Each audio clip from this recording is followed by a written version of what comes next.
हरे हरे हरे। कृष्णा। प्रणाम प्रणाम। हरे। ठीक है, तो हम लोग स्टार्ट करते हैं।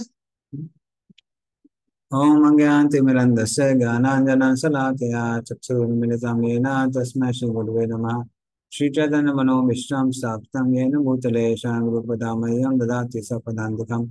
वन्देऽहं श्रीगुरोः श्रीयुतापद्गमनं श्रीगुरुं वैष्णवांश्च श्रीरूपं साग्रजातां सगना रघुनाथामृतं तं सजीवं साद्वैतं सावधूतं परिजनासहितं कृष्णचैतन्यदेवं श्रीराधा कृष्णपादान् सगना ललिता श्रीविशाखामृतांश्च नमामि विष्णुपादाय कृष्णप्रेष्ठाय भूतले श्रीमते भक्तिवेदांत स्वामिनिति नामिने।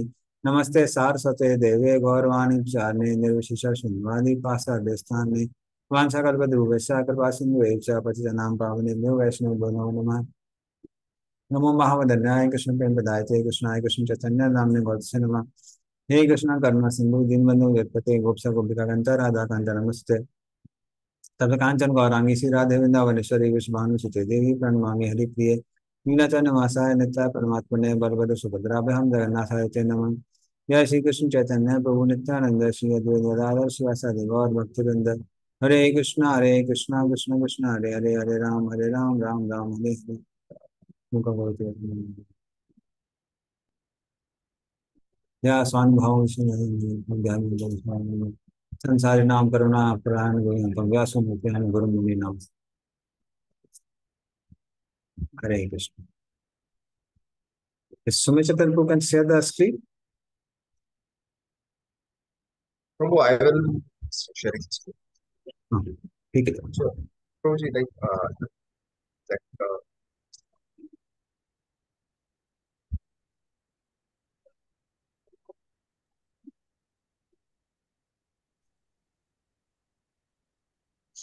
5.40 से होगा आज। हम्म,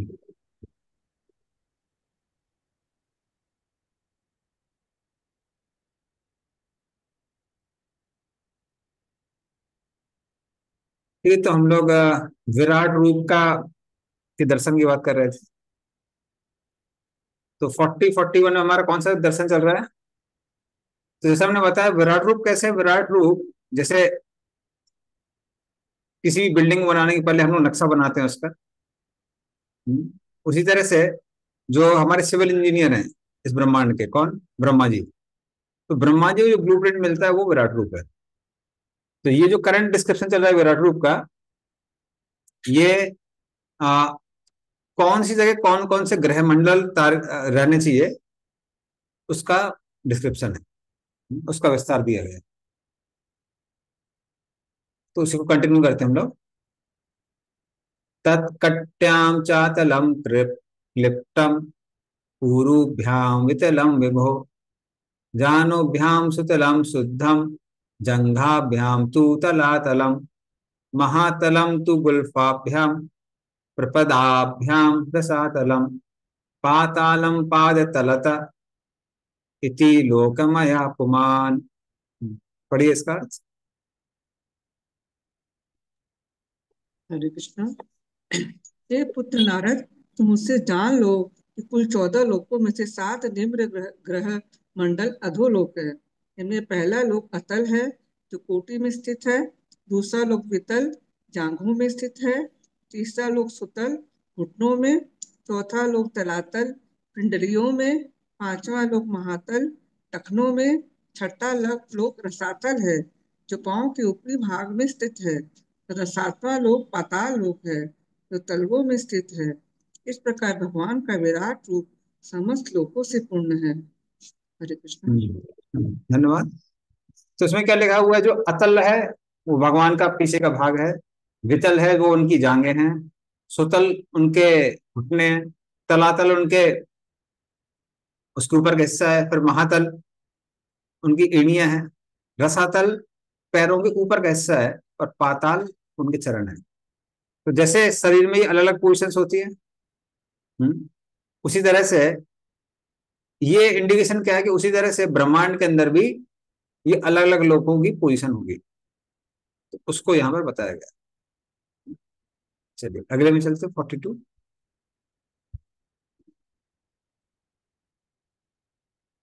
भूरलोका कल्पिता पद्भ्यां भुवर्लोकस्य नाभितः स्वर्गलोकः कल्पितो मूर्धना इति वा लोक कल्पना। पढ़िए इसको।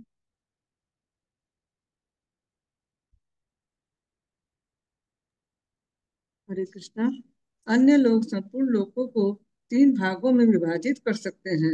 इनके नाम है परम पुरुषों के पांव पर अधोलोक, पृथ्वी तक, नाभि पर मध्य लोक तथा वक्षस्थल से सिर तक ऊर्ध्वलोक, स्वर्गलोक। धन्यवाद। तो इस तरह से पिछले श्लोकों में 14 भुवन कहाँ कहाँ स्थित हैं उनका डिस्क्रिप्शन दिया था। पर यहाँ दिया कि मान लीजिए कोई 14 भवन तो पूर्ण रूप से नहीं समझ पाता है तो 3 पर्याप्त है। वो क्या है? जो पृथ्वी है और उसके जो नीचे के हिस्से हैं, वो पैरों से लेके नाभि तक का है, या फिर कमर तक का बोल सकते, कमर तक का है। और जो भूलोक है, भूवर लोक इत्यादि है, इनको उनकी नाभि कहा गया है। हम्म, तो उस तरह से मिडिल प्लैनेटरी सिस्टम जो बीच वाले हैं वो आ जाते हैं। और जो स्वर्गलोक इत्यादि है, भूवर्लोक के ऊपर स्वर्गलोक आता है, वो धीमे धीमे नाभि से बढ़ के ऊपर तक, सर तक जो भी लोग हैं वो स्वर्गलोक की कैटेगरी में आ सकते हैं। तो इस तरह से भू भुवा स्वा गायत्री मंत्र में भी आता है। तो भू भुवा स्वा इन 3 लोगों को में भी उसको विभाजित कर सकते हैं। लेकिन देखिए इस श्लोक में एक चीज बहुत स्पष्ट रूप से दी हुई है, इति वा लोक कल्पना। इस तरह से इसको कल्पना करना है। तो किसको कल्पना करना है? ब्रह्मा जी को ये कल्पना करना है ताकि वो उसको ग्रॉस फॉर्म में दे सके। उस तरह से जैसे आ, एक ब्लूप्रिंट जो होता है, जिसको नक्शा कहते हैं, वो कल्पना है। फिर उसके हिसाब से क्या होता है, उसके हिसाब से घर बनता है, ग्रॉस। उसी तरह से ब्रह्मा जी को क्या करना है, इसकी कल्पना करना है और उसके आधार पे उनको इन भवनों का निर्माण करना है ब्रह्मांड के अंदर।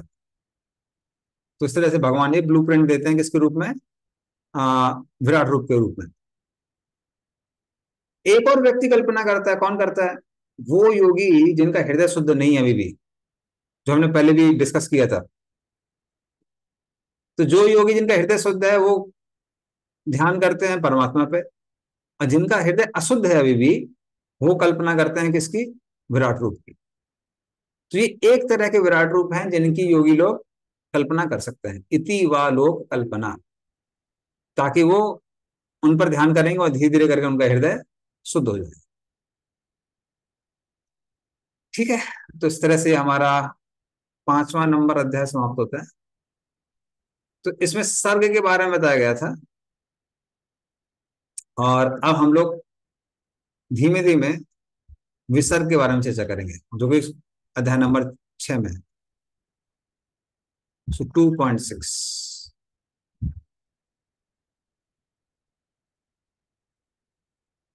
उसको डिस्प्ले करिए।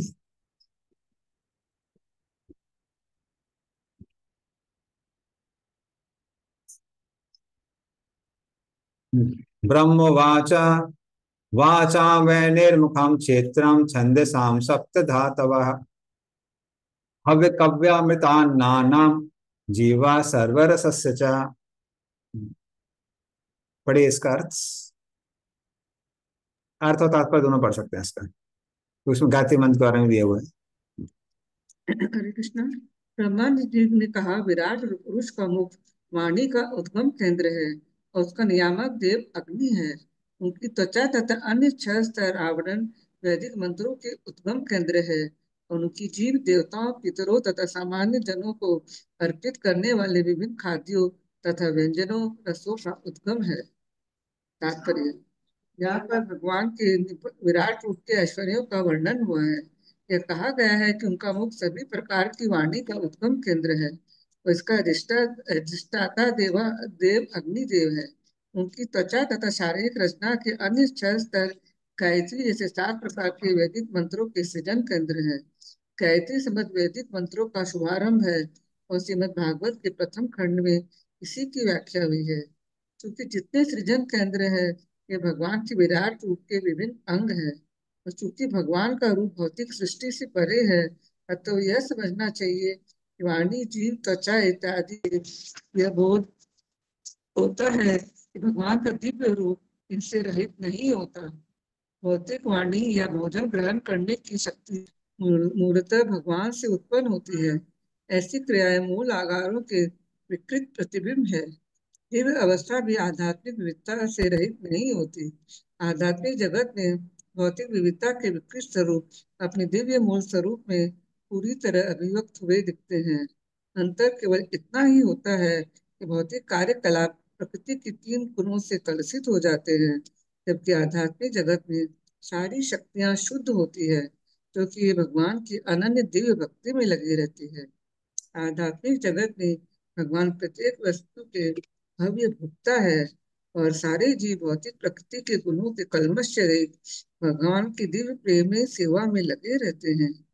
आध्यात्मिक जगत के कार्यकलाप भौतिक जगत के किसी भी उन्माद से रहित होते हैं, किंतु आध्यात्मिक पथ पर निर्विशेषवादी जिस निर्विशेष शून्यता की बात करते हैं, वहाँ वह नहीं पाई जाती। नारद पंचरात्र में भक्ति में सेवा की परिभाषा इस प्रकार दी गई है। सर्वोपाधि विनुमुक्तम तत्परत्वेन निर्मलम ऋषिकेश ऋषिकेश सेवनम भक्ति उच्यते। चूंकि मूलतः सारी इंद्रियां भगवान के इंद्रिय आगार से उत्पन्न होती है, अतः भौतिक जगत के कामोदीपक कार्यों को भक्ति सेवा की विधि से शुद्ध करना होता है। और इस तरह हम अपने भौतिक कार्यों को वर्तमान अवस्था को शुद्ध करके जीवन की पूर्णता प्राप्त कर सकते हैं। शुद्धिकरण की यह प्रक्रिया विभिन्न उपाधियों की धारणा से मुक्त होने की अवस्था से प्रारंभ होती है। प्रत्येक जीव किसी न किसी सेवा में लगा है, चाहे वह अपनी सेवा हो या अपने परिवार, समाज या देश इत्यादि की सेवा हो। लेकिन दुर्भाग्यवश ऐसी सारी सेवाएं भौतिक आसक्ति के कारण ही संपन्न की जाती है। भौतिक आसक्तियों को मात्र भगवान की सेवा में बदल देना चाहिए। इस प्रकार इस भौतिक आसक्ति से मुक्त होने का उपचार स्वतः प्रारंभ हो जाता है। इस तरह मुक्ति की विधि अन्य सभी विधियों की अपेक्षा भक्ति में सेवा के माध्यम से सरल है, क्योंकि भगवत गीता 12.5 में कहा गया है, यदि कोई विशेष रूप में आसक्त होता है, उसे नाना प्रकार के कष्ट उठाने पड़ते हैं। क्लेशो अधिक तरह तेषाम अव्यक्त आसक्त चेतसाम। हरे कृष्ण। धन्यवाद। तो पहले 17 श्लोकों में विराट रूप का विवरण आया है। ये विवरण क्या दिखाता है?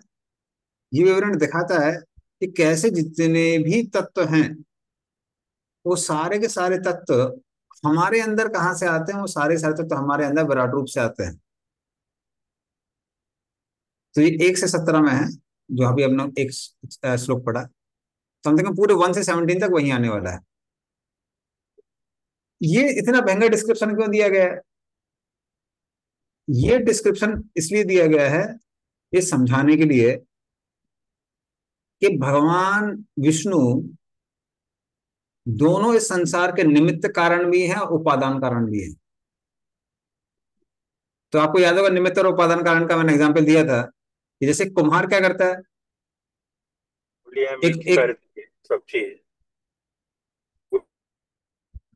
एक कुम्हार क्या करता है, एक डंडी से इस तरह से पहिए को घुमाता है, बीच में मिट्टी को रखता है और अपने हाथों से उसको क्या करता है, सेक देता है कोई भी। तो कुम्हार क्या हुआ? वो हुआ उसका निमित्त कारण। और उपादान कारण क्या है? उपादान कारण है मिट्टी। तो कोई बोल सकता है कि ठीक है, भगवान विष्णु इस संसार के निमित्त कारण है, पर उपादान कारण नहीं है।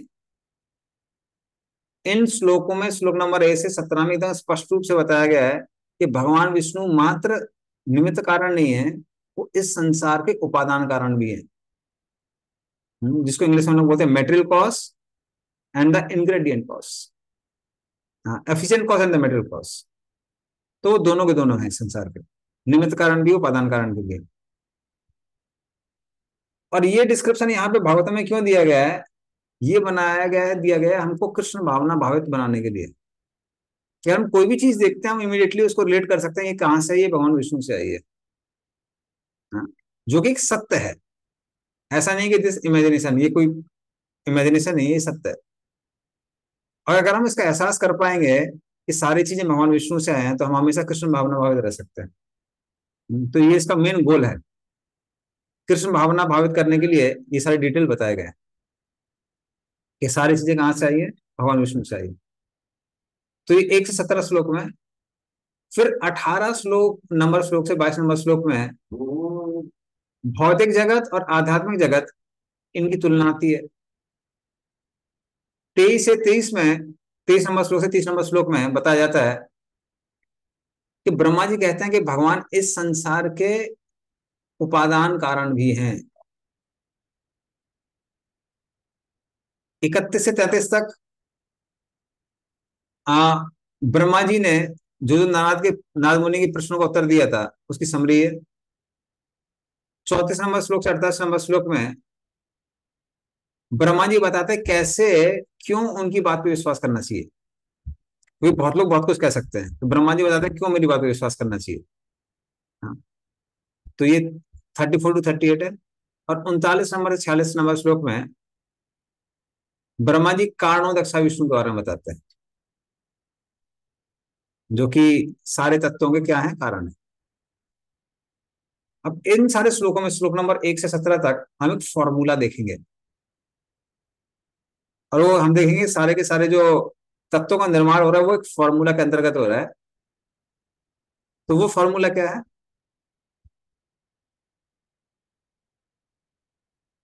कि गर्भोदक्षा विष्णु, जैसे पहले हमने देखा था कारणोदक्षा विष्णु में, कारणोदक्षा विष्णु से 24 तत्व निकलते हैं। वो 24 तत्वों का जब मिश्रण हो जाता है वही क्या है, महातत्व। और उसमें से जो बुलबुले उठते हैं वो क्या बन जाते हैं, ब्रह्मांड। फिर कारणोदक्षा विष्णु हर ब्रह्मांड में गर्भोदक्षा विष्णु के रूप में प्रवेश करते हैं। और फिर गर्भोदक्षा विष्णु के जो शरीर के तत्व हैं उनसे भौतिक तत्वों का निर्माण होता है। तो इसमें हम देखेंगे 2 तरह के सूत्र आ रहे हैं इन श्लोकों में। पहला सूत्र क्या है कि गर्भोदक्षा विष्णु का जो सूक्ष्म इंद्रिया है, सटल सेंस ऑर्गन, उससे संसार में तन्मात्राएं आई है। तन्मात्रा कौन कौन सी थी, रस, रूप, गंध, शब्द, स्पर्श। ये सब के सब क्या तन्मात्रा वो निकलती हैं। और धातुएं निकलती हैं। धातु कौन सी हैं, पृथ्वी, जल, वायु, आकाश, अग्नि, ये सब धातुएं निकलती हैं। ये किससे निकलती हैं, ये निकलती हैं भगवान विष्णु के सूक्ष्म इंद्रियों से निकलती हैं। और भगवान विष्णु की स्थूल इंद्रियों से क्या निकलता है, भगवान विष्णु के स्थूल इंद्रियों से इंद्रियों के देवता निकलते हैं। जैसे हमने डिस्कस किया था 10 इंद्रियों के देवता है। कान के दिग देवता है, इन दोनों के अश्विनी कुमार है, नाक के। आंखों के सूर्य देव है। जीव की कौन है, अग्नि।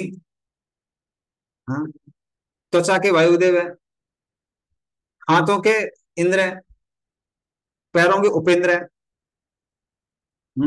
और वाणी के कौन है, वाणी के अग्निदेव है। वाणी के अग्निदेव है, जीव के वाणी के अग्निदेव है। यस, वाणी के अग्निदेव है। और फिर नीचे के जो हमारे मलमूत्र त्यागने वाले छेद होते हैं उसमें मित्र और वरुण, या फिर प्रजापति, प्रजापति भी आता है उसमें, प्रजापति। तो ये उसके देवता हैं। तो ये जो 10 देवता हैं ये कहाँ से निकलते हैं, ये भगवान गर्भोदक्षा विष्णु के स्थूल इंद्रियों से निकलते हैं। और साथ में विराट रूप के जो भी सूक्ष्म इंद्रियां हैं वो भी इनसे निकलती हैं। और जितने भी हम सब जीव हैं, हमारी जो सूक्ष्म इंद्रियां हैं वो भी इनसे ही निकलती हैं। तो इंद्रियां भी 2 तरह की होती हैं। जो हमारी इंद्रियां वो 2 तरह की हैं। एक इंद्रिय है स्थूल इंद्रिय, जो कि स्थूल शरीर का हिस्सा है। दूसरी इंद्रिय है इसको हम बोलते हैं सूक्ष्म इंद्रिय, जो कि सूक्ष्म शरीर में होती है। तो ये 2 तरह की इंद्रियां होती हैं। इसीलिए जब हम लोग सो जाते हैं उस समय जो हमारी स्थूल इंद्रियां होती हैं वो तो नहीं दिखाई देती हैं, वो बंद हो जाती हैं, वो काम नहीं करती हैं, फिर भी हमको जब हमारी आंखें बंद हो जाती है हमको सपना दिखाई देता है। इसको हम सपना देख रहे हैं ना। तो वो देखने का काम कौन कर रहा है? वो कर रही है हमारी सूक्ष्म इंद्रियां। तो इस तरह से सूक्ष्म इंद्रियां भी होती हैं। एक को हम लोग बोलते हैं चक्षु और दूसरा बोलते हैं अक्षिणी। उस तरह से सारी की सारी जो हमारी इंद्रियां वो स्थूल शरीर में भी हैं और सूक्ष्म शरीर में भी है। पर जो असली इंद्रिय है वो किसका हिस्सा है? वो आत्मा का ही हिस्सा है। वो आत्मा का ही हिस्सा है। जैसे अगर किसी ने शर्ट पहनी है और उसके पीछे कोट पहना है, तो शर्ट और कोट का शेप किसके अनुसार आता है? उस व्यक्ति के अनुसार आता है। जैसे उस व्यक्ति का बॉडी का शेप होगा उसी हिसाब से शर्ट का शेप आएगा, उसी के हिसाब से कोट का शेप आएगा। अब किसी का पेट निकला हुआ है तो ऑटोमेटिकली शर्ट का भी पेट निकल जाएगा और कोट का भी निकल जाएगा। लेकिन ना वो व्यक्ति कोट है ना ही शर्ट है, वो कौन है? वो व्यक्ति व्यक्ति है, पर्सन इनसाइड, जो उसके अंदर है। उसी तरह से अनुभव करने वाला कौन है? आत्मा, जिसके अंदर इंद्रियां होती हैं। पर वो किसके माध्यम से इंद्रियों को चीजों को दिखती है? सूक्ष्म शरीर के माध्यम से और स्थूल शरीर के माध्यम से। लेकिन ये जो इंद्रियां, आध्यात्मिक इंद्रियां हैं, जब तक हमारे अंदर इंद्रिय तृप्ति की भावना रहती है तब तक स्थूल शरीर और सूक्ष्म शरीर की आवश्यकता पड़ती है। जब इंद्रिय तृप्ति की भावना खत्म हो जाती है तब इनकी आवश्यकता नहीं पड़ती है। इसलिए जैसे ही व्यक्ति भाव और प्रेम के स्तर पे आता है तो आध्यात्मिक इंद्रियां जागृत हो जाती हैं। तो जैसे मैं डिस्क्रिप्शन बता रहा हूँ वो कनेक्शन के लिए। जैसे कि ध्रुव महाराज के सर पे जब भगवान विष्णु शंख रखते हैं अपना, तो फिर वो श्लोक बोलते हैं, यो वंता प्रविश्य मम वाचा ममां प्रसुप्तां संजीवति अखिल शक्ति स्वधाम्ना अन्यां च हस्तचरणा श्रवणा त्वकादीन् प्राणां नमो भगवते पुरुषाय तुभ्यम। तो क्या कहते हैं? यो अंता प्रविष्ट मम वाचाम इमां प्रसुप्तां। तो हे भगवान, क्योंकि आप मेरे अंदर प्रवेश कर गए हैं, तो प्रसुप्ताम, प्रसुप्ताम मीन्स मैं, मेरी जो इंद्रियां थी वो लंबे लंबे समय से सो रही थी। क्योंकि मैं, मतलब जो मैं आत्मा हूं, मेरी इंद्रियां बनी है भगवान की सेवा के लिए, पर मैंने इंद्रियों भगवान की सेवा की नहीं, मैं तो इंद्रिय तृप्ति की अभी तक। तो लंबे समय से ये इंद्रियां सो रही थी, कई जन्मों से सो रही थी। प्रसुप्ताम, पखेर रूप में सुप्ताम, मतलब बहुत लंबे समय सो रही थी। लेकिन संजीवती, संजीवती मतलब संजीवनी। संजीवनी बूटी क्या करती है? मरे हुए व्यक्ति को संजीवनी बूटी दे दीजिए तो वो व्यक्ति वापस जिंदा हो जाता है। तो उसी तरह से आपने जैसे ही मुझे स्पर्श किया है, मेरी सारी आध्यात्मिक इंद्रियां जागृत हो गई हैं, संजीवित थी। अखिल शक्ति धरा था धामना, अब उनके अंदर वही आध्यात्मिक शक्ति आ गई है जो पहले से थी। और उसका उदाहरण कर देते हैं कौन कौन सी इंद्रियां हैं। अन्याम हस्त चरणा श्रव त्वक आदि। तो हस्त क्या है? कर्म इंद्रिया, हाथ ना। चरण क्या है? वो भी कर्म इंद्रिया है, उससे हम लोग कर्म करते हैं। त्वक मतलब होता है त्वचा। त्वचा क्या है? ज्ञानेन्द्रिय। श्रवणा मतलब कान, कान भी क्या है? हमारी ज्ञानेन्द्रिय। तो वो दो ज्ञानेन्द्रियों का उदाहरण देते हैं, दो कर्मेंद्रियों का उदाहरण देते हैं और बताते हैं त्वक आदि। इस तरह से जो भी मेरी इंद्रियां हैं, 10 की 10 इंद्रियां हैं, ये सब की सब जागृत हो गई है। तो प्राणाम नमो भगवते पुरुषाय तुभ्यम। तो हे पुरुष, आदि पुरुष, अभी मैं आपको प्रणाम करता हूं। तो इस तरह से जब व्यक्ति भाव के स्तर पे आता है, तो नौ स्टेज ऑलरेडी हम, आपने भक्ति शास्त्री में पढ़ी हुई है। आदो श्रद्धा, साधु संग, भजन क्रिया, रुचि, आसक्ति, भाव। तो जैसे भाव के स्तर पे आता है तो क्या होता है कि आध्यात्मिक इंद्रियां जागृत हो जाती हैं। तो वो क्लियर है। लेकिन इस संसार में भी अगर हमको काम करना है तो हमको किसकी आवश्यकता है? सूक्ष्म इंद्रिय और स्थूल इंद्रिय। लेकिन सूक्ष्म इंद्रियां और स्थूल इंद्रियां भी किससे आती हैं? वो भगवान गर्भोदक्षा विष्णु से ही आती हैं। वो इस इन श्लोकों में बताया गया है।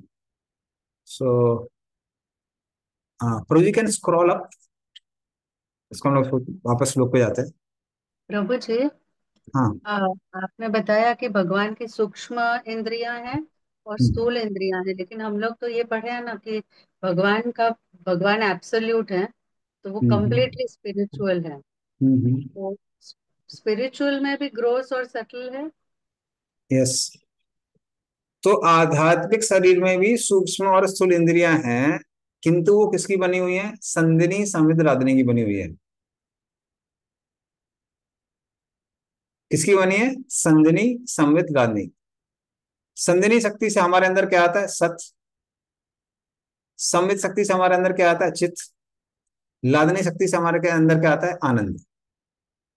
तो हमारी इंद्रियां भी सच्चिदानंद की बनी है, भगवान की इंद्रियां भी सच्चिदानंद की बनी है। उसी से उनके अंदर स्थूल और सूक्ष्म इंद्रियां आती हैं, आध्यात्मिक, और हमारे अंदर भी आती हैं। लेकिन इस भौतिक जगत में जो हमारा सूक्ष्म शरीर है और स्थूल शरीर है, वो बना है सत्वगुण, रजोगुण, तमोगुण। तो मात्र ये अंतर है, बाकी कोई अंतर नहीं है।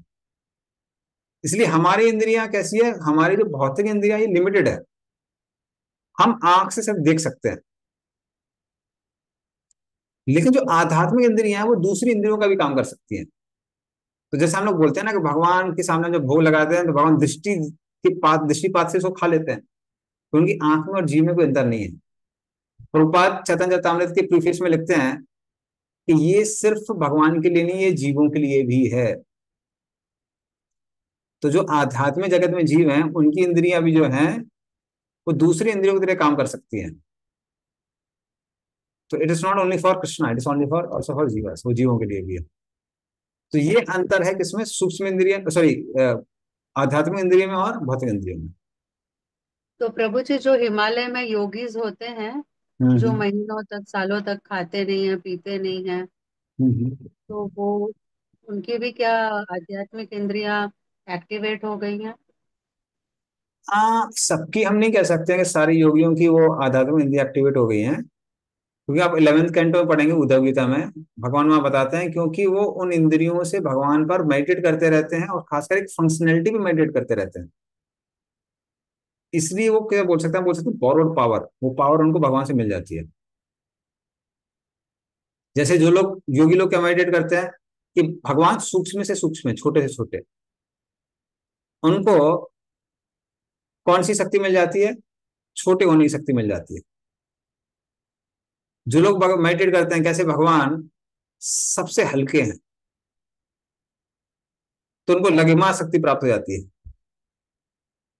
जो जो लोग योगी लोग मेडिटेट करते हैं कैसे भगवान विष्णु के अंदर ही सब कुछ है, उनको महिमा शक्ति मिल जाती है, वो बड़े बन जाते हैं। तो ये सब बैरोड पावर्स हैं। तो ये जरूरी नहीं है। ये जो पावर्स हैं, ये सारी की सारी सिद्धियां भौतिक कहलाती हैं, इनका आध्यात्मिक जीवन से कुछ लेना देना नहीं है। ठीक है, ओके। तो इस श्लोक में चलते हैं हम लोग। श्लोक नंबर 1, इसमें क्या बताया हुआ है? हाँ, थोड़ा ट्रांसलेशन में जो, हाँ, तो वाचाम वहनेर मुखम क्षेत्रम। इसमें बताया हुआ है कि भगवान के मुंह से, हाँ, किसके मुंह से? गर्भदक्षा विष्णु के मुंह से क्या क्या निकला? तो देखिए यहाँ पे वाटर, यहाँ पे जो शब्द इस्तेमाल किया है वो मुखम किया गया है। तो उनके मुंह से क्या क्या निकला है? वाचाम, वाचाम अर्थात स्पीच। और साथ में क्या निकला है? क्षेत्रम, जो बोलने की क्षमता है वो निकली है। तो जीव का दो काम है। जीव एक ज्ञानेंद्रिय की तरह भी काम करती है और कर्मेंद्रिय की तरह ही काम करती है। जब हम बोलते हैं तो वो कर्मेंद्रिय की तरह काम करती है, और जब हम चखते हैं तो वो ज्ञानेंद्रिय की तरह काम करती है। जीव के दोनों काम है। जीव भी ऐसी चीज है जिसके अंदर दोनों फंक्शन है, कर्म इंद्रिय का भी और ज्ञान इंद्रिय का भी। तो जो भगवान विष्णु का मुंह है उससे क्या निकलता है? उससे आ, जीव निकलती है या बोलने की क्षमता निकलती है, और साथ में कौन निकलते हैं? उससे अग्निदेव भी निकलते हैं। उससे अग्निदेव भी निकलते हैं। तो जो हम फॉर्मूला बता रहे थे ना कि भगवान की स्थूल इंद्रिय से क्या निकलता है, इंद्रिय के देवता, और हमारे अंदर सूक्ष्म इंद्रिय निकलती है। तो बोलने की जो सूक्ष्म इंद्रिया है वो निकलती है भगवान से, भगवान के मुख से, और साथ में जो इंद्रिय के देवता है, मुंह के देवता या बोलने के देवता अग्निदेव, वो निकलते हैं। तो वो निकलते हैं, तो ये दोनों के दोनों निकलते हैं किससे, भगवान गर्भदक्षा विष्णु के मुख से निकलते हैं। फिर आगे बताया हुआ है, हाँ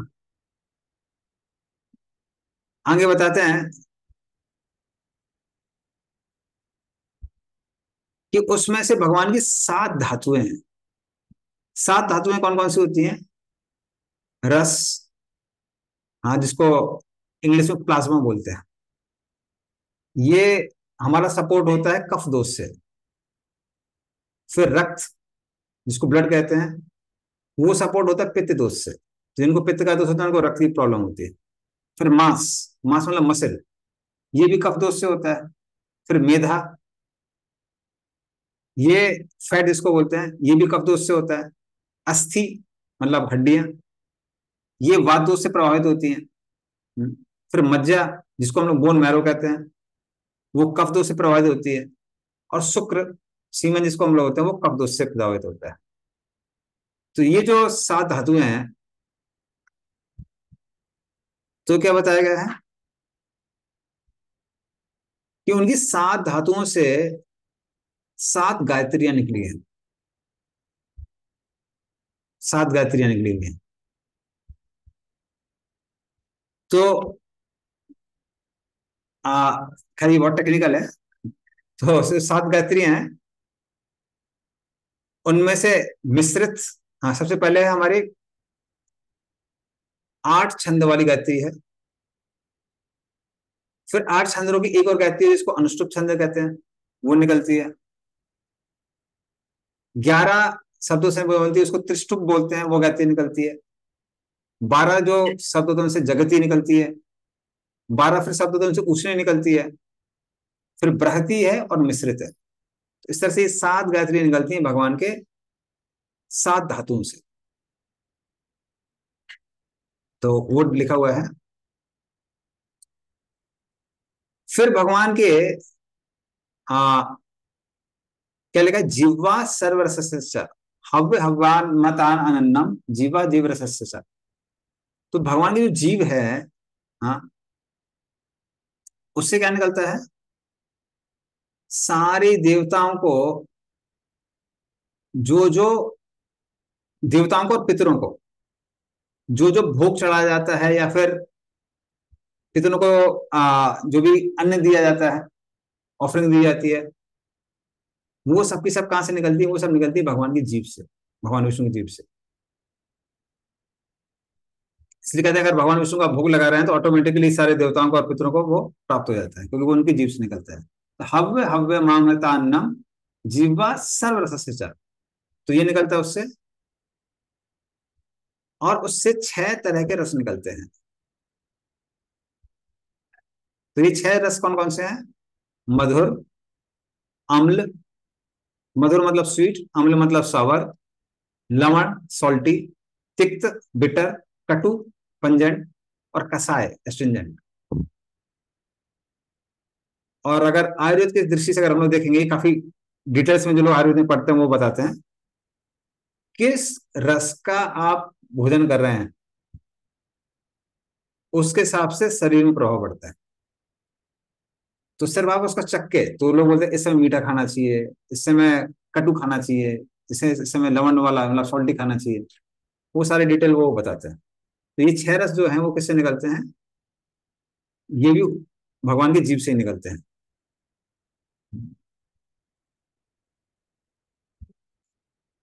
तो वो निकलते हैं।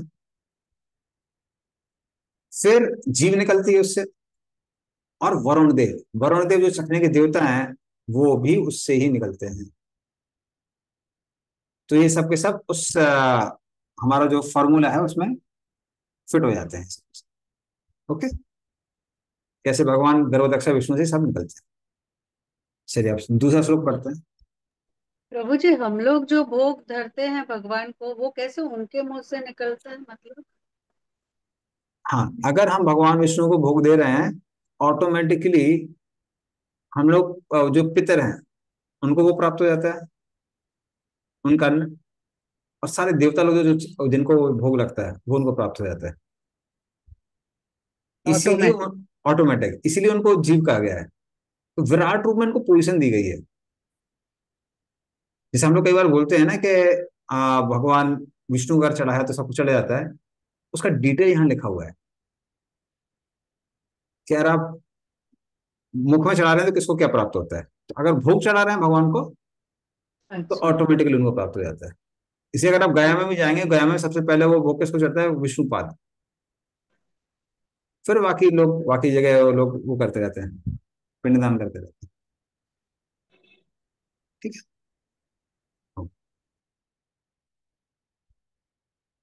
सर्वासूनां च वायुस्सा तन्ना से परमायणे अश्विनोर औषधीनां च घ्राणो मोद प्रमोदयो। पढ़िए इसका भी अर्थ। हरे कृष्णा।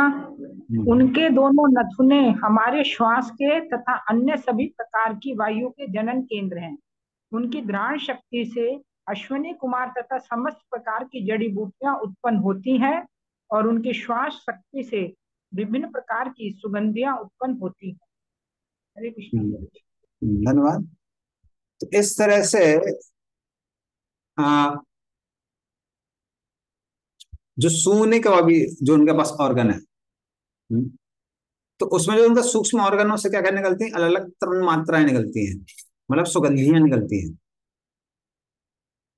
उससे सारी की सारी सुगंधियां निकलती हैं। और साथ में क्या निकलती है, प्राणवायु निकलती है, सब की सब। तो वो निकलती हैं। जो भगवान विष्णु का स्थूल ऑर्गन है, घ्राण, स्थूल घ्राण है, अर्थात सूंघने की शक्ति वाला जो नाक है स्थूल, उससे क्या क्या निकलते हैं, उससे उस इंद्रिय के देवता। तो नाक के देवता कौन है आपने बताया था, वो है अश्विनी कुमार। तो दोनों दोनों अश्विनी कुमार उससे निकलते हैं। और साथ में कौन निकलता है, साथ में अलग अलग जो औषधियां हैं वो सब भी निकलती हैं। तो वो औषधियां भी कहां से निकलती हैं, भगवान विष्णु के नाक से निकलती हैं। तो फिर से वो डिटेल जो है हमारा फॉर्मूला वो इस श्लोक में आता है। ठीक है, नेक्स्ट। रूपाणाम तेजसम चक्षुर दिवा सूर्यस्य चक्षिणी कर्णो दिशां च तीर्थानां श्रोत्रम आकाश शब्दयोः। पढ़िए इसका ट्रांसलेशन। हरे कृष्णा। उनके नेत्र सभी प्रकार के रूपों के उत्पत्ति केंद्र है। ये चमकते हैं तथा प्रकाशित करते हैं। उनकी पुतलियां नेत्र गोलक सूर्य तथा देवी नक्षत्रों की भांति है। उनके कान सभी दिशाओं में सुनते हैं और समस्त वेदों को ग्रहण करने वाले हैं। उनकी श्रवणेंद्रिय आकाश तथा समस्त प्रकार की ध्वनियों की उत्कम है। हरे कृष्णा। हाँ, तो इसमें देखिए, आप पहली लाइन में देख सकते हैं क्या लिखा है, रूपाणाम तेजसाम चक्षुर दिवा सूर्य से चक्षिणी। तो आंखों के दो दो नाम दिए हैं यहाँ पे, लिखा है, एक लिखा है अक्षुर और दूसरा लिखा है अक्षिणी। तो ये जो अक्षु है वो क्या है, वो भगवान का सूक्ष्म देखने की इंद्रिय है। और जो अक्षिणी है वो उनकी स्थूल इंद्रिय है। हाँ, उससे ऐसे ही निकलता है, क्या निकलता है, तो जो भगवान की सूक्ष्म देखने की इंद्रिय है उससे उसकी तन्मात्रा निकलती है। तन्मात्रा क्या है, रूप। और साथ में क्या निकलता है, अग्नि निकलती है, क्योंकि रूप जो है वो अग्नि में होता है। हाँ, तो फॉर्म एंड फायर ये दोनों दोनों निकलते हैं। रूपाणाम तेजसाम, रूपानाम मतलब रूप, जो कि एक तन्मात्रा है, और तेजसाम मतलब अग्नि, तो ये निकलते हैं। फिर जो भगवान की स्थूल इंद्रिय है अक्षिणी, उससे क्या क्या निकलता है, उससे निकलते हैं सूर्यदेव।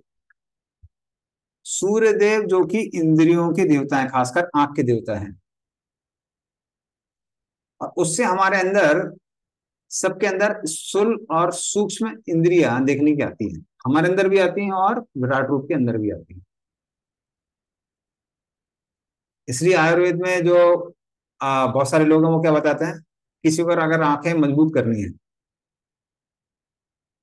तो सूर्योदय के समय आप दर्शन करिए सूर्य के, तो आंखें मजबूत होती है।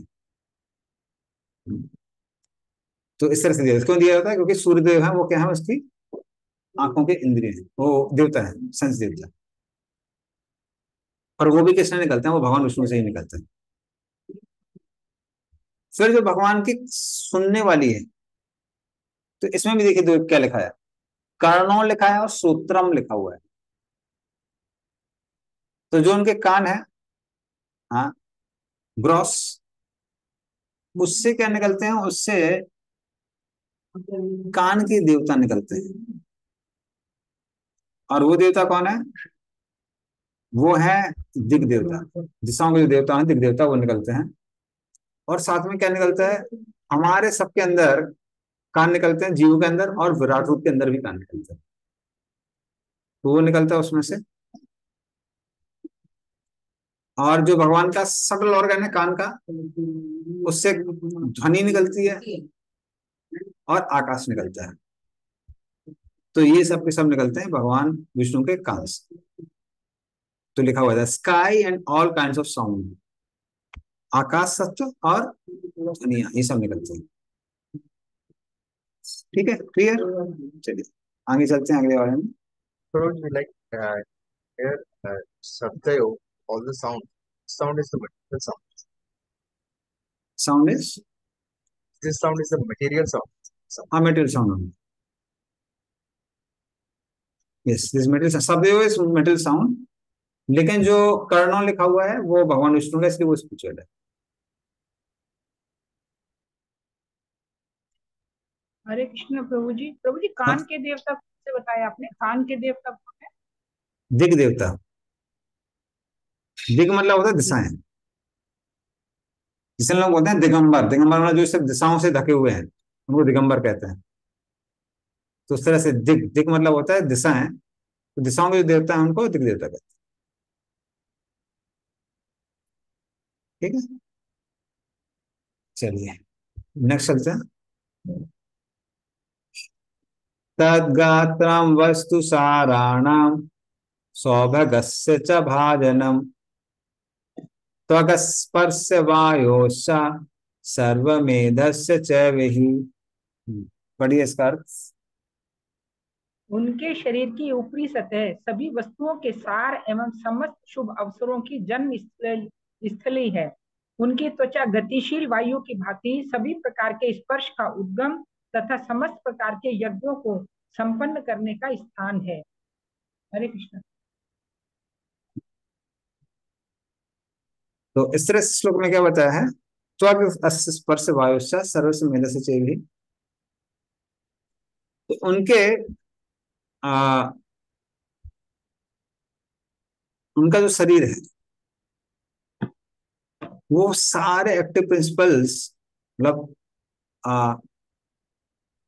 एक्टिव प्रिंसिपल इसको बोलेंगे, क्रियाओं का क्षेत्र है। और उसमें से हर किसी को अलग अलग कार्य करने की अपॉर्चुनिटी मिलती है, सुविधा प्राप्त होती है। हाँ, तो सारी की सारी सारी सारी चीजें कहाँ प्राप्त होती हैं, भगवान के शरीर से ही प्राप्त होती है। और उनकी जो त्वचा है, हाँ, उससे क्या उत्पन्न होता है, उससे जो स्पर्श करने का की तन्मात्रा है, स्पर्श जिसको हम लोग बोलते हैं, वो उत्पन्न होती है। और हम सबके अंदर भी त्वचा वहीं से उत्पन्न होती है, हमारे अंदर भी त्वचा वहीं से उत्पन्न होती है। और कौन उत्पन्न होता है, खासकर जो ग्रॉस त्वचा है उससे क्या उत्पन्न होता है, उसके देवता, देवता कौन है, वायुदेव, वो उत्पन्न होता है। और ये जो भगवान की त्वचा है उसमें हर तरह के यज्ञ उत्पन्न होते हैं उससे। तो ये सब के सब भगवान की त्वचा से उत्पन्न होते हैं। तो ये श्लोक नंबर 4 हो गया।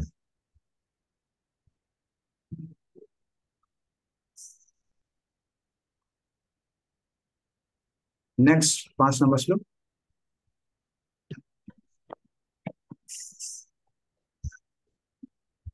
रोमाणि उद्बीज जातीनां यैरवा यज्ञस्तु संवृतः केशस्मर्शु नखानीयस्य शिला लोहाभ्र विद्युताम। पढ़िए इसको। हरे कृष्णा। उनके शरीर के रोम समस्त प्रकार के वनस्पति के कारण हैं, विशेष रूप से उन वृक्षों के यज्ञ की सामग्री अवयव के रूप में काम आते हैं। उनके सिर तथा मुख के बाल बादलों के आधार है और उनके नाखून बिजली, पत्थरों तथा लोह अयस्कों के उद्गम स्थल है। हरे कृष्णा। तो उद्बीज जाति नाम अर्थात जैसे बीज में से सारे वृक्ष निकलते हैं, उसी तरह से उनके बालों से सारे तरह के वृक्ष निकलते हैं। हाँ, कौन से वृक्ष निकलते हैं? खासकर वो वृक्ष निकलते हैं जिनसे अलग अलग यज्ञ उत्पन्न होते हैं। तो जैसे हर लकड़ी से हम लोग यज्ञ नहीं करते हैं, आम की लकड़ी वगैरह इस्तेमाल करते हैं, चंदन की लकड़ी इस्तेमाल करते हैं किसके लिए? यज्ञ करने के लिए। तो ये सारे के सारे कहाँ से आते हैं? ये भगवान विष्णु के बालों से आते हैं। कौन से बाल? जो कि रोम के बाल हैं, उससे आते हैं। उनके फिर जो सर के बाल हैं, उनके सर के बालों से क्या आते हैं? बादल आते हैं। तो उनके सर के बालों से बादल आते हैं। तो ईसस्य केशानाम विदुर अमृताम, तो उससे बादल आते हैं। फिर उनकी जो दाढ़ी है, उससे भी अलग अलग रंग के बादल आते हैं। उससे भी बादल आते हैं अलग रंग के। जैसे हमने देखा कभी कभी जब सर्दियों में आते हैं, वो बादल सफेद होते हैं, और ये जो बारिश के मौसम में अभी जो बादल आ रहे हैं, वो गहरे नीले रंग के होते हैं। तो जो गहरा नीला रंग है वो कृष्ण का रंग है, और जो सर्दियों में बादल आते हैं वो रंग बलराम का रंग है। तो सबसे अलग अलग बादल हैं। और ये बादल कौन कौन से हैं? एक भगवान विष्णु के सर से आते हैं और एक भगवान की दाढ़ी से। फिर उनके जो नख हैं, नख में से क्या आते हैं? विद्युत, लाइटनिंग। तो खासकर जब बिजली कड़कती है, उससे जो लाइटनिंग आती है वो कहां से आती है? भगवान विष्णु के नख से आती है। फिर उनके नख से क्या आती है? अलग अलग धातुएं आती हैं। हाँ, अलग अलग मिनरल्स आते हैं। ये सब भगवान के नाखूनों से ही आते हैं। ठीक है, तो इस तरह से ये सब उत्पन्न होते हैं। नेक्स्ट। बाहवो लोकपालानां प्रयासः क्षेम कर्मणाम। पढ़िए इसको। हरे कृष्णा। भगवान की भुजाएं बड़े बड़े देवताओं तथा जन सामान्य की रक्षा करने वाले अन्य नायकों के उद्गम स्थल है। हरे कृष्णा। तो उनके जो हाथ हैं भगवान विष्णु के,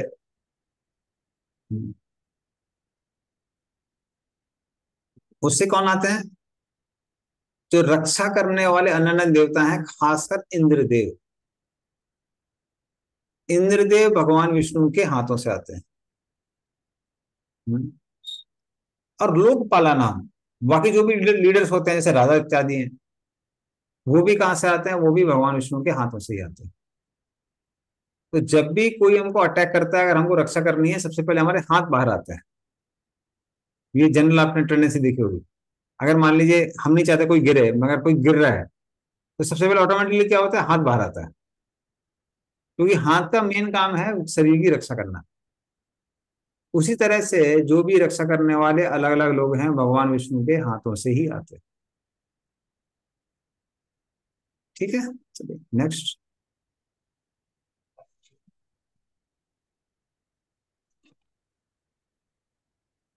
विक्रमो भूरिभुवः स्वश्च क्षेमः सारणस्य च सर्वकाम वर्षयापि हरे शरण आस्पदम। पढ़िए इसको। हरे कृष्णा। भगवान के अगले डग ऊर्ध्व, अधो तथा स्वर्ग लोकों या हमें जो भी चाहिए उसके आश्रय हैं। उनके चरण कमल सभी प्रकार के भय के लिए सुरक्षा का काम करते हैं। हरे कृष्णा। तो उनके जो स्टेप्स हैं, हाँ, कदम, तो जो भगवान के कदम है वो इतने बड़े बड़े हैं कि उससे क्या आते हैं, भूरलोक, भुवरलोक और स्वर्गलोक। हाँ, तो भूलोक जो है उसमें मनुष्य लोग रहते हैं जैसे हम लोग रहते हैं। भुवरलोक में भूत प्रेत इत्यादि रहते हैं, राक्षस इत्यादि रहते हैं। और स्वर्गलोक में देवता लोग रहते हैं। ये सब के सब आते हैं भगवान के कदम से आते हैं। और उनकी शरण से क्या आता है, उनके चरण से हर तरह का शुभ कार्य आता है। शुभता जो आती है वो भगवान विष्णु के चरण से आती है। और सर्व काम वर्षयापी, सारी इच्छाओं की पूर्ति भी कहाँ से आती है, वो भी भगवान विष्णु के चरण से आती है। जो भगवान विष्णु के चरणों में ध्यान करता है उस व्यक्ति की सारी इच्छाएं पूरी हो जाती है। तो ये सब भगवान विष्णु के चरण से आते हैं। नेक्स्ट,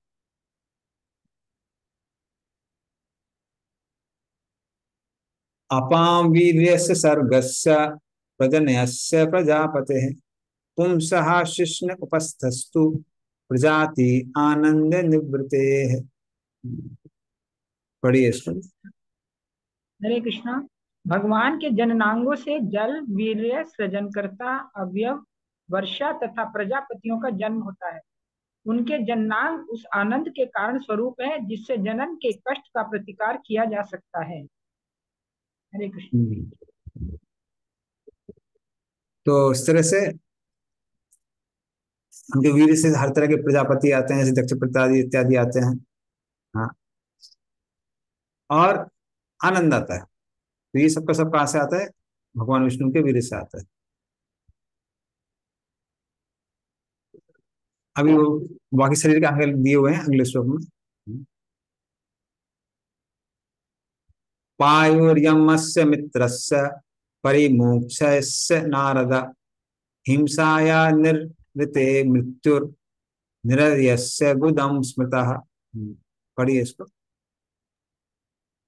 हरे कृष्णा। हे नारद, भगवान के विराट रूप का कुरु द्वार मृत्यु के नियामक देव मित्र का लोक है। और भगवान की बड़ी आंत का छोर ईर्ष्या, दुर्भाग्य, मृत्यु, नरक आदि का स्थान माना जाता है। हरे कृष्णा। तो जो भगवान विष्णु का गुदा का क्षेत्र है उससे कौन आते हैं, उससे यमराज आते हैं। तो उससे यमराज आते हैं और परिमुख, हाँ परिमुख वही, उससे यमराज आते हैं। और नृत्ति अर्थात दरिद्रता आती है, मृत्यु हो, मृत्यु आती है। हाँ, तो ये सब की सब आती हैं। तो ये सारी सारी चीजें भगवान को विष्णु के गुदा से आती है। ओके, और साथ में क्या आता है, हिंसा आती है, नरक भी आता है, नरक का वास भी आता है। ये सब सब भगवान के विष्णु के इन क्षेत्रों से आता है। जैसे कई बार लोग बोलते हैं कि ठीक है, अगर भगवान से ही सारी चीजें आई हैं तो इस संसार में खराब चीजें कहाँ से आई हैं, खराब चीजें भी भगवान से आई हैं। अच्छी चीजें भगवान से आई, खराब चीजें भगवान से आई हैं। लेकिन वो डिपेंड करता है कि अगर आप भगवान के तरफ है तो बुराई बुराई नहीं दिखाई देगी, सिर्फ अच्छाई दिखाई देगी। जैसे जब हम सूर्य की ओर देखते हैं तो हमको परेशानी नहीं दिखाई देती है, जब हम सूर्य से मुंह मोड़ लेते हैं तब परेशानी दिखाई देती है। तो उसी तरह से जब हम भगवान को देखते हैं तब अंधकार नहीं दिखाई देता, तब माया नहीं दिखाई देती है। जब हम भगवान से मुख को ऊपर अलग साइड में कर लेते हैं तब हमको परछाई और अंधकार दिखाई देती है। तो हालांकि चीजें सारी की सारी किससे आई हैं, भगवान से। अगला श्लोक। हमने प्रभु जी वो एनालॉजी में पढ़ा था ना कि हम्म the darkness is dependent upon एक एनालॉजी पढ़ी थी ना अभी लास्ट यूनिट 3 में ही। हाँ, हेल स्टॉर्म वगैरह वाले। Darkness is absence of light. Yes, yes, yes. And the existence of darkness depends upon everything comes from sun. Therefore, वो कुछ वैसा। हाँ, 9%. Therefore, the existence of darkness also depends upon sun. सन। तो Sun जहां is जहां compared to Krishna. हाँ। कृष्णा सूर्य सम माया अंधकार, जहां कृष्णा तहां नहीं माया अंधकार। तो कृष्ण सूर्य है, माया अंधकार है। और जहां कृष्ण है वहां माया नहीं है, लेकिन आप कृष्ण की ओर देख रहे हैं तो अंधकार नहीं दिखेगा, या सूरज की ओर देख रहे हैं तो अंधकार नहीं दिखेगा, सूरज से उल्टा देख रहे हैं तो अंधकार दिखाई देगा, जो कि माया है। और ये सारे के सारे जो श्लोक दिए हैं वो इसीलिए दिए हुए हैं। ये श्लोक क्यों दिए हुए हैं कि ताकि जो सच्चाई है, सच्चाई की सारी चीजें भगवान से कनेक्टेड है, अगर हम वो देख पाते हैं तो इस संसार में रहकर फिर हम माया में नहीं फंसेंगे, क्योंकि हम भगवान से कनेक्शन देख पा रहे हैं। जहां हम भगवान से कनेक्शन तोड़ देते हैं उसका, वहां माया दिखाई देती है।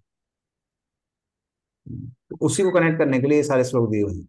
आगे हम देखेंगे ब्रह्मा जी भी सेम बात बोलते हैं, क्योंकि ब्रह्मा जी ने संसार की सृष्टि की है वो कमल से की हुई है, और कमल कहां से आया? गर्भदक्षा विष्णु से आया।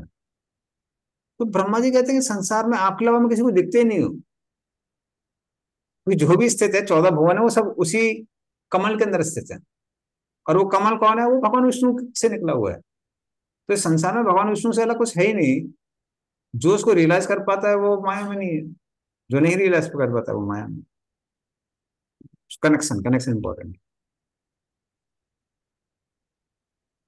ओके, पराभूतिर, ये पढ़ लिया क्या?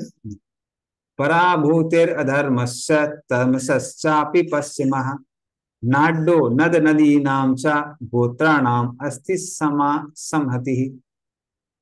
इसका तात्पर्य दोनों पढ़िए, प्रभुपाद ने उसमें काफी और भी फॉर्मूले दिए हैं। हरे कृष्णा। भगवान की पीठ समस्त प्रकार के उद्विग्नता तथा अज्ञान एवं अनैतिकता का स्थान है। उनकी नसों से नदियां तथा नाले प्रवाहित होते हैं और उनकी हड्डियों पर बड़े बड़े पहाड़ बनते हैं। तात्पर्य, पूर्ण पुरुषोत्तम भगवान की निराकार अवधारणा का खंडन करने के लिए यहाँ पर भगवान के दिव्य शरीर की संरचना का क्रमबद्ध विश्लेषण किया गया है। भगवान के शरीर विराट रूप के प्राप्य वर्णन से स्पष्ट है कि भगवान का स्वरूप सामान्य संसारी अवधारणा से भिन्न है। किसी भी दशा में वे कभी भी निराकार या शून्य नहीं है। क्योंकि अज्ञान भगवान का पृष्ठभाग है, पीठ है, अतः अल्पज्ञों का अज्ञान भी भगवान की शारीरिक अवधारणा से पृथक नहीं होता। क्योंकि उनका शरीर प्रत्येक वस्तु का समग्र रूप है, अतः कोई यह डींग नहीं हाँक सकता कि वे केवल निर्विशेष हैं। इसके विपरीत भगवान के पूर्ण वर्णन से सिद्ध होता है कि वे एक साथ साकार तथा निर्विशेष दोनों हैं। भगवान का साकार रूप उनका मूल रूप है और उनका निर्विशेष प्रकाश उनके दिव्य शरीर का प्रतिबिंब मात्र है। जो लोग सामने से भगवान का दर्शन करने का सुअवसर पाने के लिए सद्भागी बनते हैं, वे ही भगवान के साकार रूप का साक्षात्कार कर सकते हैं। किंतु जो कुंठित हैं और इसीलिए भगवान के अज्ञान पक्ष की ओर रखे जाते हैं, अथवा जो भगवान का दर्शन पीछे की ओर से करते हैं, वे उनके निर्विशेष रूप का ही साक्षात्कार कर सकते हैं। हरे कृष्ण। तो पराभूतिर अधर्मस्य तमसश्चापि पश्चिमः, पश्चिमा मतलब जो पीछे का भगवान का भाग है, उससे क्या क्या निकलता है? उससे हर तरह का विनाश निकलता है। अधर्मस्य अधर्म निकलता है, और तमसस अर्थात तमोगुण निकलता है। ये सब भगवान के पीछे से निकलता है। हाँ, इसका मतलब अगर आप भगवान के दर्शन लेना चाहते हैं, उनकी सेवा करना चाहते हैं, तो सब कुछ कल्याणकारी मिलेगा। लेकिन भगवान से मुख मोड़ लेते हैं, पीछे चले जाते हैं, या भगवान की पीठ को देखते हैं, तो फिर सब उल्टा सीधा मिलेगा। फिर उनकी जो नाड़ियां हैं उससे क्या क्या निकलता है? अलग अलग नदियां निकलती हैं, और अलग नदियां नाली इत्यादि निकलते हैं उससे। तो सारी नदियां भगवान की नाड़ियों से निकलती हैं। और आगे हम देखेंगे थर्ड काइंड ऑफ प्रभुपाद समाऊ लिखते हैं उसके तात्पर्य में, कि जिन लोगों को भी नर्वस प्रॉब्लम होती है उनको नदियों में स्नान करना चाहिए इसलिए, क्योंकि भगवान की जो नाड़ियां हैं वो सारी की सारी नदियां हैं। तो अभी नहीं, लेकिन प्राचीन काल में द्वापर युग तक खासकर सुबह सुबह गृहस्थ लोग अग्निहोत्र किया करते थे। अग्निहोत्र क्या होता है? अग्निहोत्र मतलब सारे जितने भी इंग्रेडिएंट्स हैं आपके, वो वापस उनको विराट रूप में स्थित करना, वो उनका काम था। और उससे एक रिमाइंडर उनको क्या मिलता था कि सारी सारी ये चीजें जो आप कर रहे हैं वो सब भगवान विष्णु से कनेक्टेड है, उसको याद करते थे। तो जो व्यक्ति अपने ओरिजिनल पोजिशन में पहुंच जाता है तो फिर वो अननेचुरल चीजें उसको परेशान नहीं करती। इसलिए प्रभुपाद जी क्या लिखते हैं, वहां लिखते हैं कि जिसको भी नर्वस प्रॉब्लम्स है उन सबको क्या करना चाहिए, नदी में स्नान करना चाहिए, क्योंकि वो सबके सब क्या है, भगवान विष्णु की नाड़ियां हैं। और क्या बताया हुआ है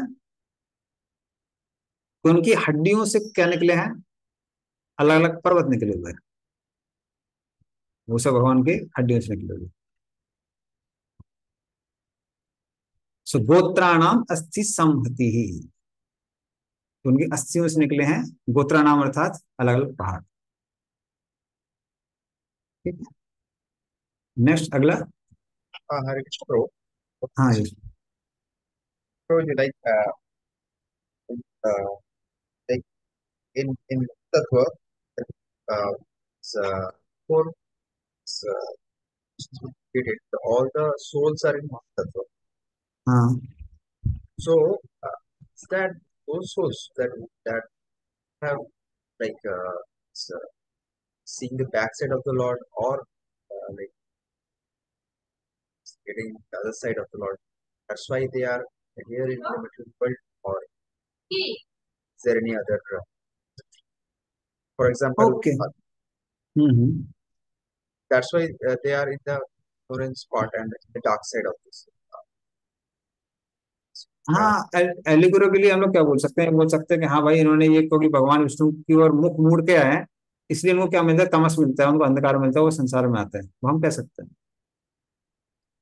और क्योंकि वो मोड़ के आए हैं इसलिए वो सबके सब महातत्व में रहते हैं। महातत्व से जब ब्रह्मांड का निर्माण होता है ब्रह्मांड के अंदर आते हैं, और फिर भगवान विष्णु की नाभि से जो कमल निकलता है उस कमल से पंप होके वो 14 भुवनों में जाते हैं। तो इस तरह से वो अलग अलग स्थितियों को प्राप्त करते हैं। बस, तो बोल सकते हैं।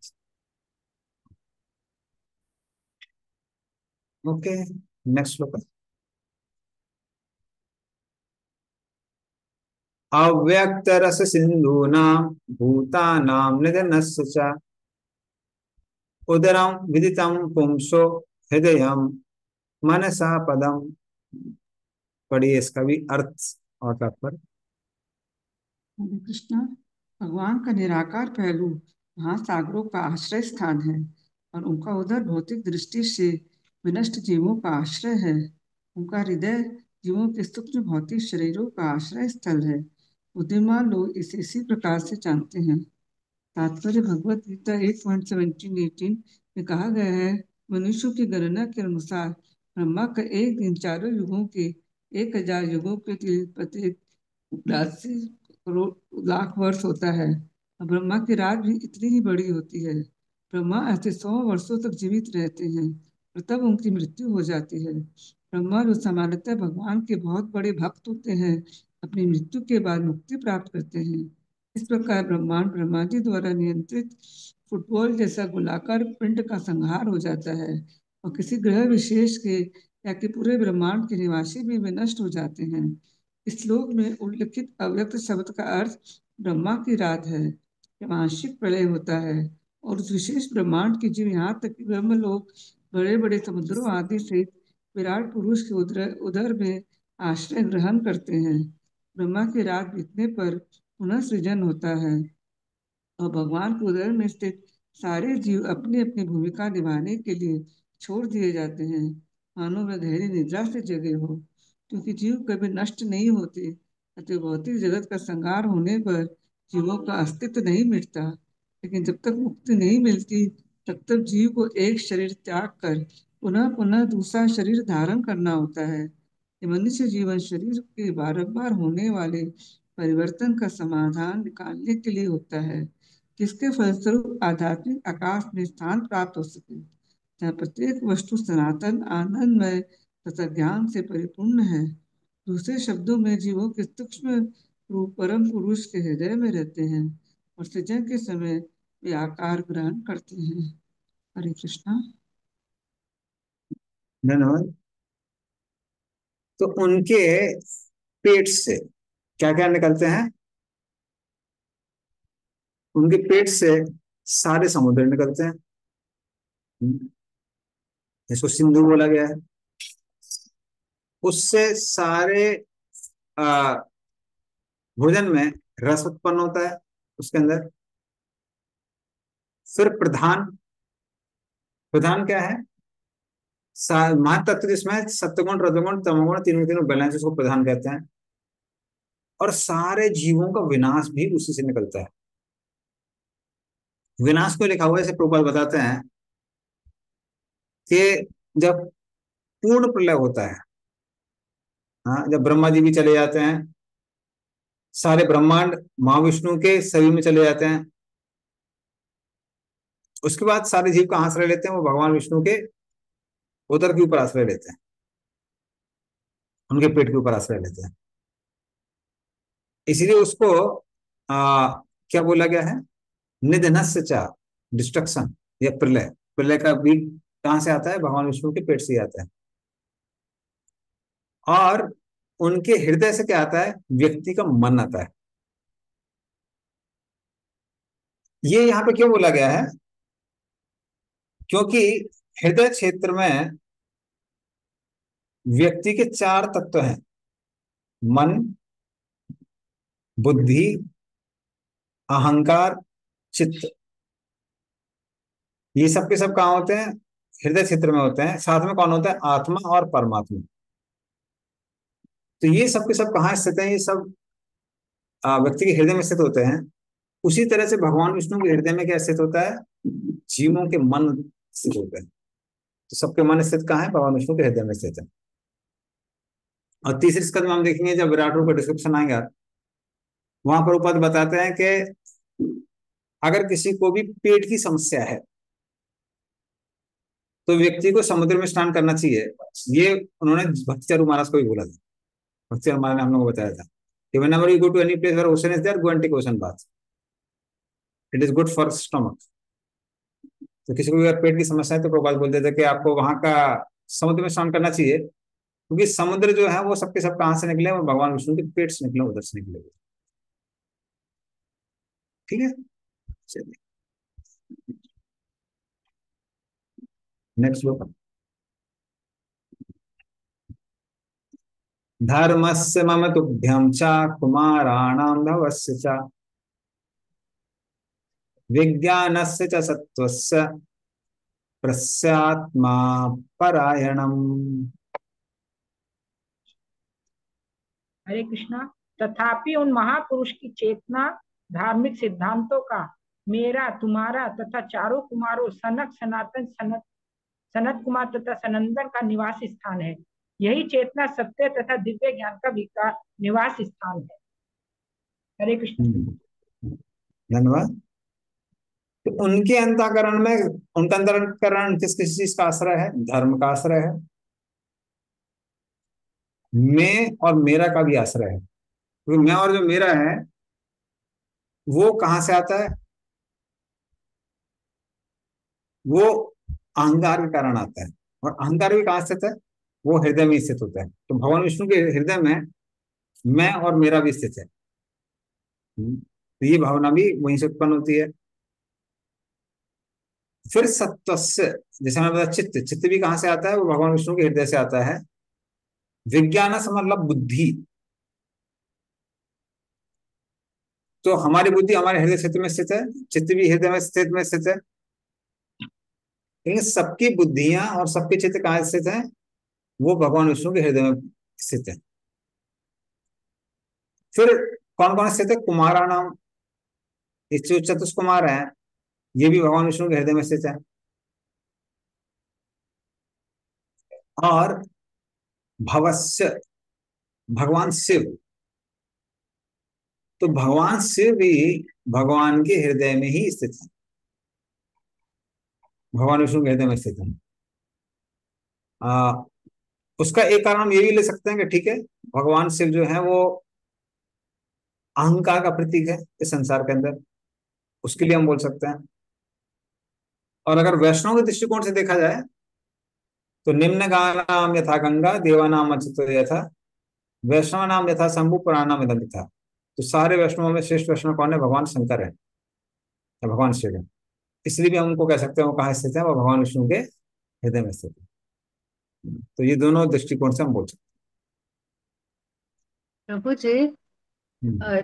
शिव, शंभु और शंकर में क्या अंतर है?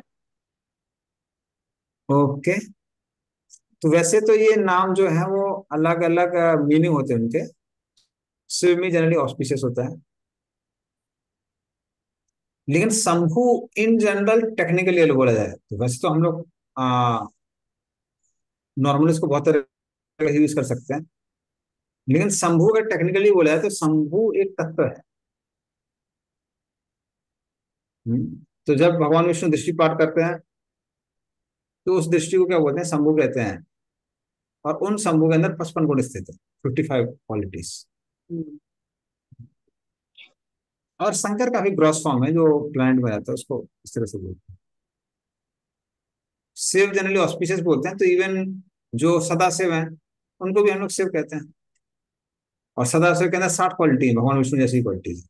हालांकि उनकी फंक्शनैलिटी क्या, उनका फंक्शन है आध्यात्मिक जगत को प्रोटेक्ट करना, उसको बचा के रखना, वो उनका काम है।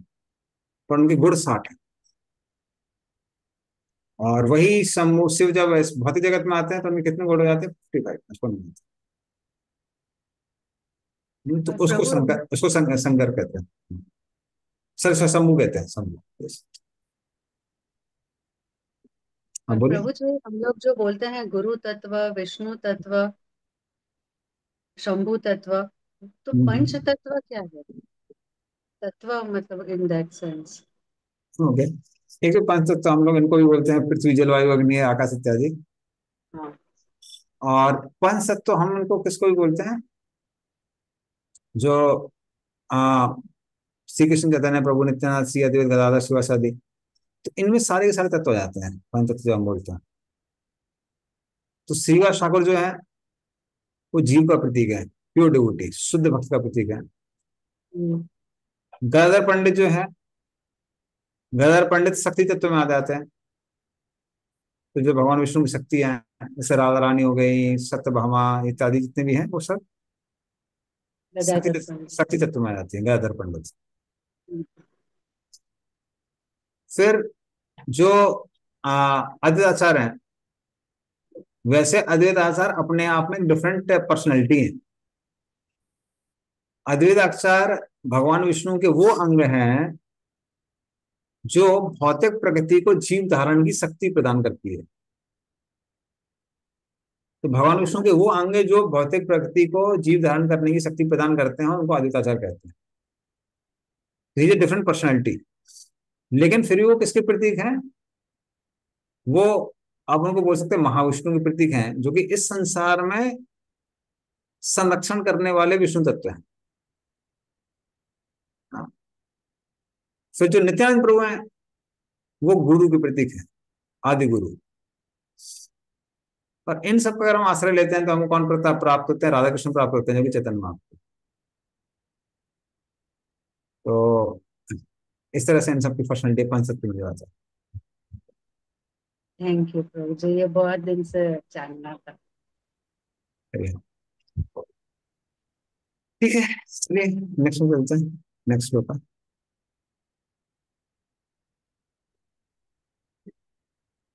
अहम भवान भवश्चैव ता इमे मुनियो अग्रजा सुरासुर नरा नागः खगा मृग सरीसृधा गंधर्वाप्सरसो यक्ष रक्षो भूत गणोरगाः पशवा पितरा सिद्धा विद्याधरा चारणा अन्ये च विविधा जीवा जलस्थल नभोकिसा गंधर्वकेतवस्तारस तडिता तडिता स्तनयित नवः सर्वं पुरुष एवेदं भूतं भव्यं भवश्च यत् तेनेदम आवृतम विश्वम वितस्तिम अधितिष्ठति। पढ़िए इसका अर्थ।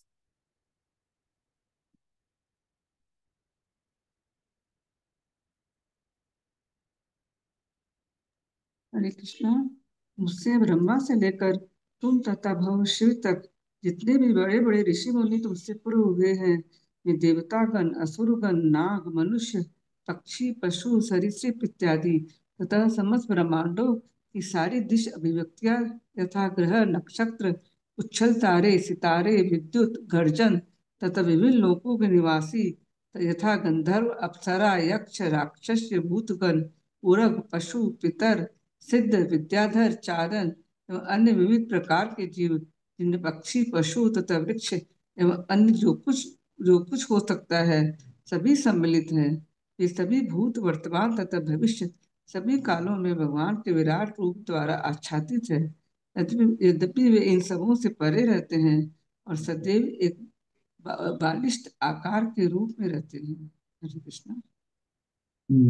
धन्यवाद। तो इस तरह से जो भगवान विष्णु है वो कौन है? वो ही माया शक्ति के धारण करने वाले हैं, और क्योंकि वो माया शक्ति उनकी ही शक्ति है, हम बोल सकते हैं कि वो भगवान अपने शक्ति से अभिन्न है। वो अपनी शक्ति से अभिन्न है। इसीलिए जो भी पहले हुआ था, जो अभी होने वाला है, जो बाद में होने वाला है, जिनको काल रूप कहा जाता है, जो कि जिसका दर्शन किसने किया था? अर्जुन ने किया था। वो सब भगवान विष्णु ही है। हाँ। और साथ में क्या लिखा है? तेनेदम आवृतम विश्वम वितस्टिम अधितिष्ठति। भगवान इस ब्रह्मांड से बंधे नहीं हुए नहीं है। उसको क्लियर करने के लिए बताया, क्या बताया गया है कि वो 10 अंगुल इस ब्रह्मांड से बढ़ के हैं, अर्थात वो ब्रह्मांड में स्थित नहीं है, ब्रह्मांड उनमें स्थित है। उसको क्लैरिफाई करने के लिए यहाँ पे लिखा हुआ है। तो वो क्लियर किया गया है। और इसमें क्या बताया गया है कि इसमें समरी बता दी है। जैसे भगवान भगवत गीता में अर्जुन को जब सुनाते हैं, क्या कहते हैं? हाँ, अथवा मैं बहुने तेना किम बाते न च अर्जुना विष्टभ्याम इदम कृष्णम एकम सीना सितु जगत। अर्जुन, तुम मुझे पूछ रहे हो कि मैं से कैसे संसार में व्याप्त हूँ? कितना बताऊं तुमको, कितना बताऊं? हाँ, तो मेरे अंश से ही जो भी तुम इस संसार में देख रहे हो कुछ शक्तिशाली है, दीप्यमान है, वो सब कहाँ से आया? मेरे अंश से आया। तो मेरे अंश कौन है? सिरदक्षा विष्णु या गर्भदक्षा विष्णु, उनसे पूरे जगत में सारी चीजें आई है। तो कितना बताऊंगा मैं? तो उसी तरह से यहाँ भी सब समराइज क्या कर दिया गया है कि जो भी पहले था, बाद में था, वर्तमान काल में चल रहा है, जो राक्षस हैं, भूत हैं, उरग हैं, पशु हैं, वो सबके सब कहाँ है? वो सबके सब इस भगवान के रूप में है। तो क्या ये भगवान इस ब्रह्मांड के अंदर है? नहीं, ये ब्रह्मांड उनके अंदर है। इसलिए क्या बताया गया है? विश्वम वितस्तिम अधितिष्ठति। हाँ, भगवान उससे 10 अंगुल ज्यादा है, 10 अंगुल ज्यादा है। तो इस तरह से विराट रूप का डिस्क्रिप्शन आता है 16 नंबर श्लोक तक। और नेक्स्ट टाइम याद दिलाइए तो हम लोग क्या करेंगे? पुरुष सूक्त प्रेयर से भी इसको कंपेयर करेंगे। और वो इंपॉर्टेंट इसलिए है क्योंकि जो भगवान शिव के भक्त हैं वो क्या बोलते हैं? वो कहते हैं कि पुरुष सूक्त जो प्रेयर्स है वो भगवान शिव की ली दी हुई है। बट इन श्लोकों से हम क्लियरली समझ सकते हैं कि जो पुरुष सूक्त की जो प्रार्थना है ये भगवान विष्णु को ही रेफर कर रही है। क्योंकि ये जो पहले श्लोक है भागवतम के 6 अध्याय के श्लोक नंबर 1 से लेकर 16 तक, इन सबके पैरेलल आपको पुरुष सूक्त में मिल जाएंगे। और भागवतम में क्लियरली बताया गया है कि ये जो पुरुष सूक्त प्रार्थना है ये भगवान विष्णु के लिए ही है। इसलिए भागवतम को ग्रंथराज कहा जाता है, ग्रंथों का राजा। इसमें सारे ग्रंथों का सार दिया हुआ है। तो कंपैरिजन हम लोग नेक्स्ट टाइम देखेंगे।